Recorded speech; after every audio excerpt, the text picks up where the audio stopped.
ยวกันลำน้ำโขงกันกึ่งกลาง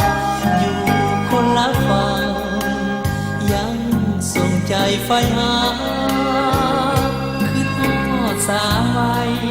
สาวไทยผู้งามโสภาอายปรารถนาขวัญตามาเป็นเพื่อนใจสะพานข้ามโขงเชื่อมโยงให้เราเจอกันดุจสายสัมพันธ์ไม่มีวันเสื่อมคลายสองฝั่งไทยลาว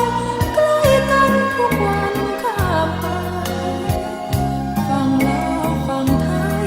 ใช่อื่นไกลเราพี่น้องกันตะวันสิ้นแสงยามแลงค่ำลงฟากฝั่งโขงงามเหลือเมื่อมีเงาจันทร์หวังปองเพียงเจ้าว้าวจริงหรือนั้น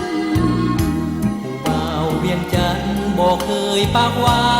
นเด้อน้องเด้อกี่เดือนกี่ปีความหักบ่มีจืดจางปากหวานไม่สา